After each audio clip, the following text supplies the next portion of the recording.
Oh, but I was saying Bravely Default Second Story. I don't know if it's a collector's edition or a pre-order thing, but it comes with a little art book. Oh man, yeah. And it's art for the both games. Uh-huh. It's not just cool. for the one game.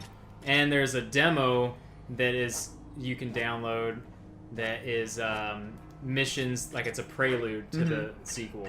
So it's not just a demo in the sense of it's a closed off portion of the game. It's a completely separate from the game. Didn't they do that with the first one? Maybe. Like you I don't could. know. I thought you told me about it. Like with the demo for the first one, you could you just had some stuff you could do, and then stuff from that would carry over into the main game. When you started probably. It up. I just don't remember. But yeah, I'm pretty excited for what Nintendo has to offer coming up. Yeah, this sounds on the face of it like it's going to be a strong year for Nintendo. They could botch it. Yeah. It's not beyond Nintendo to botch things. It's pretty hard, especially when they're riding high. But with Star Fox and Zelda on the horizon, possibly the NX, and all releasing, gosh, a whole bunch of There's games. so many games. Just coming out. releasing a whole bunch of their older games. And Kirby. Oh my god, games. that Kirby game looks so fucking Which fun. one is it? It's like Robo something. Oh, yeah. Where you're in a robot and man, Kirby. It looks so good. Mhm. It's just you remember the Kirby on the SNES, like that. You know, what was it called? Just like, I don't know. Superstar Saga? Or Something. That might have been the Game Boy, I don't know. It was such a fucking fun game, and I remember playing the crap out of it, and it was like a cartridge that had a few different game modes inside, and just that main campaign in there. I was thinking about that when I was watching the Nintendo Direct, and it was showing the new Kirby game, and I just made me remember how fucking fun Kirby games are. Yeah. That's a good feeling when you see something that reminds you of the old thing, and it doesn't feel like they're, aping the old thing. It's just like, this is what this thing is supposed to be, like the new Star Fox. I don't know why they haven't just made a new Star Fox in the style of Star Fox 64 since Star Fox 64. It's been 20 years. Everyone was like, man, this is great. And like, okay, what if we did this? What if we did Star Fox and we made him like a shitty Zelda game? Why? No. Why would you do this thing? It's like, don't make a shitty Zelda game, make a good Zelda game, make a good Star Fox game. No, see, it'll be like, we have this dinosaur planet idea, but we kind of want to shove Star Fox in there for recognition. I mean, I don't know what the sales were like on Star Fox 64, but I'm guessing they were pretty fucking good, because it's one of those games that if you find it in a game store, just the shitty, banged up tape being ripped off the front cartridge, it's still going to run like $35. Yeah. So I imagine it sold pretty well. I don't know what their incentive was to not, or what their disincentive was to not make it again. I don't know. Like, why wasn't there one for the Wii? Especially, it seems like the Wii would have been perfect. Oh, like out of I don't even like motion controls, but with all of them, fucking Star Fox, I would go, you know what? Yeah, I'll give this a shot. It moves. Yeah. I didn't realize it moved. Yeah, I didn't hear that last time. Oh, these assholes. Yeah, these guys kick our ass a lot. And every time we encounter them, grace and glory. They always do come in pairs. I never really stopped to think about that. So one thing about this game that I wish I could have had a better grasp on was the whole elemental system. Yeah, it's not spelled out in any way. I think that's just people slowly figuring it out on their own. And well, the thing that sucks is that if they didn't spell it out, but you got no penalty, right, for let's say using lightning against lightning is just normal, but if you use lightning against fire, you got a bonus. Yeah. Or something like that. If they give you some sort of, maybe they do, we didn't notice, I don't know, if they give you some sort of visual indicator to, like, your thing is just more effective against this enemy. Yeah, like, I have no idea what the whips... Yeah, Shadow, maybe? I don't know. And I didn't even know there were any until I was looking up. I was looking up where to find some of the LPs to get some of the other weapons, because we'd missed like all of the fucking LPs. Yeah. Ooh. Yeah, that one got it bad. So juicy. So juicy. Like biting a whole bag worth of those. What are those candies? Gushers. Yeah. There we go. Except the gusher is about a foot in diameter, and the skin on it is so taut that you're afraid the slightest friction is going to rupture it, and it's going to burst right in your face. That's how juicy these angels are. I like how fucking smooth this game looks, too. Yeah. I just,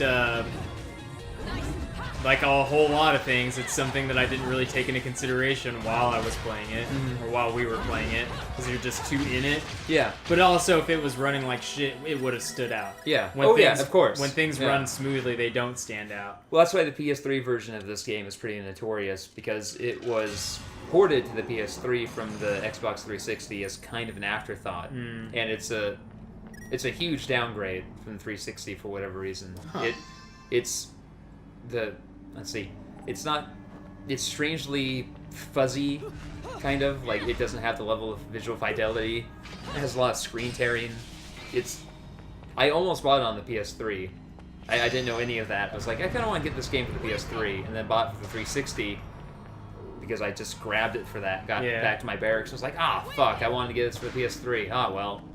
And then read that later and went, I dodged the bullet. Yeah. No, it's great. It runs. Oh, yeah. This is a great port. It looks super good. I cannot wait to play the sequel. Yeah, I'm constantly drawing parallels between this and the Wonderful 101, just for obvious reasons. And one thing that pisses me off in the Wonderful 101 is when an enemy drops a weapon, like those claws that the last enemies drop, and you pick them up and you're like, cool, I want to use this on the next enemies, but they slow you down. Oh yeah. You're just so slow, and the button that you use to run is the same button you use to activate those weapons you pick up. Yeah. And then you have to carry them to the next battle because you just won a battle, and that's because you just killed an enemy of which was strong enough that dropped this item. Like there's a scorpion that drops its tail. Yeah. And you can use that tail just for some really devastating attacks. But you're like, do I even want to fucking carry this thing around? It's so slow, and you're graded on time. It's like, why the fuck are you grading me on this shit?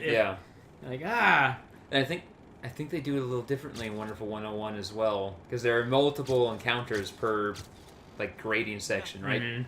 So, like here, you only get graded for your total time in combat. So in Wonderful 101, it's like your total time during each section of the mission. And that kind of pisses me off, because I like to explore. Yeah. And sometimes I'm just exploring around so much, and then when I get graded, it doesn't even give me a, like, they don't have a bronze or a stone. They just have, like, a nothing, kind of. Yeah. I'm like, oh, man, I got nothing for my time grade, but I just wanted to explore around. That game's really fun, though. It is, like, I've gotten the hang of it. It's something just clicked at some point, and I was like, don't watch your characters individually. Treat the whole mass as one character. Yeah. And don't even pay attention to that mass. Pay attention to all the enemies. I think that's the thing, is just like watch the enemies. It's like this zen state you get in where you're just watching the enemies, waiting for them to, like, ready their attacks, and you just happen to be moving, and it's real fun. You must also save the girl.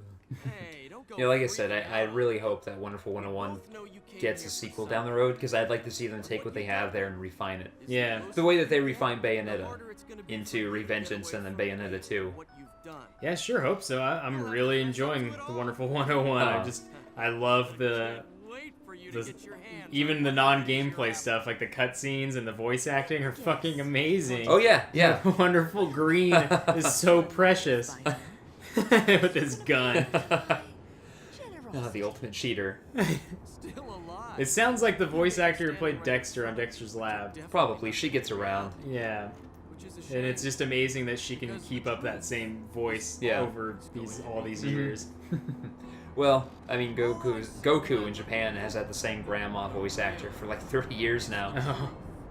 Actually, she does every member of Goku's family, it seems. So she's busy. Wow. Goku, Gohan, Goten. That's awesome. Yeah. God, Goku's Japanese voice is terrible. I mean, she does a great job, don't get me wrong. But it's clearly an old Japanese woman. I don't know how that happens. Like, they're casting for Goku, and then there's just this tiny Japanese woman walks in, sounds like a tiny Japanese woman, and they go, That's it. You're it. You are Goku. What are you gonna do? Kill me in plain sight? You're Goku forever. Just in the same way that Kira Toriyama has to draw it forever, or they'll stop giving him 100 yen tokens to go use down the claw machine down the street. How did Luca find himself in this area? How did he get here? Where are they right now? It's anyway? unclear. Bayonetta doesn't even know. Luca just kind of gets around and then cops a feel.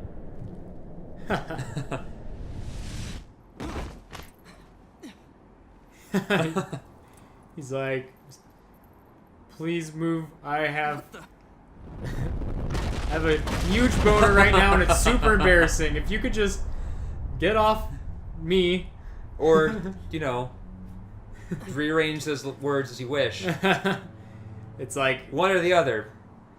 He tries to awkwardly stand up while hiding his boner. Like he's all hunched over a little bit. Like, just gonna go pick up. Let me go pick up my scarf off the ground over here. I was gonna say, like, maybe trying to maneuver his scarf in such a way. I wish in this fight, fearless, it was Luca. And he's like, ah! And you're just like supposed to run around, and he's doing like a super comical run. Yeah. And you're just dodging attacks. Oh, he's gone now. Okay. He Spider-Man his way into the nothing. The way Spider-Man always does. Oh, there's no building there. Whatever. You know, I feel like there is a spider that makes essentially like a parachute out of their web. I wonder if Spider-Man in any of the comics ever develops that. Just like shoot a ball of web in the air, and it's basically like a parachute that just picks up, you know, a draft and just Yeah, he's probably done something like that.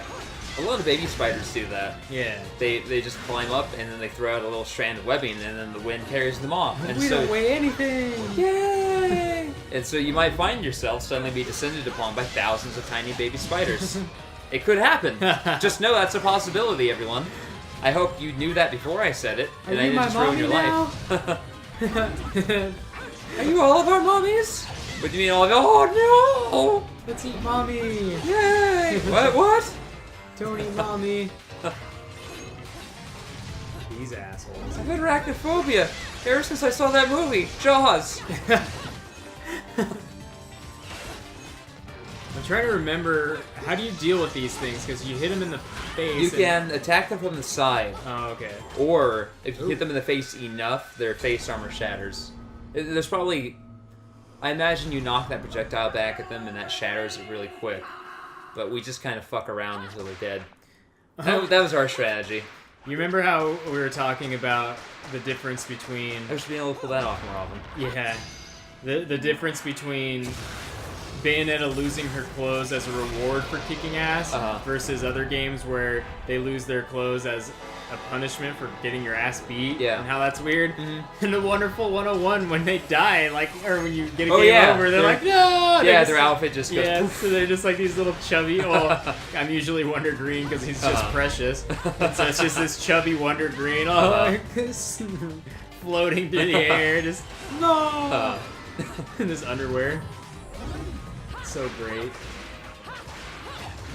I wonder who the, I gotta look up who the voice actor for Wonder Red is, because he sounds super familiar. Yeah, as I was playing it, I was like, this guy, I can almost place him. I can almost do it, I just can't quite. And I think it's another one of those big name voice actors who gets all the voiceover. Wonder Red voice actor. It's the third result, so we're not the only ones wondering. Let's see, Then Wonder Blue, with his line about his Valiantium, or whatever it's called, his sword, you know. Yeah. Oh, yeah. Feel the sting of my blade, but you won't feel it for long, because you'll be dead because of the blade.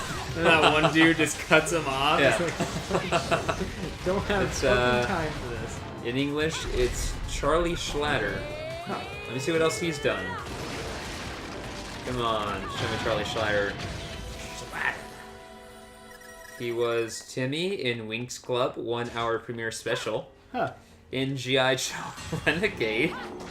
He was Dr. Mindbender, Wild Bill, Lift Ticket, Corporate Security Chief, and of course guard number 2. Oh, of course. Oh, he's Kick Butowski. That's a cartoon.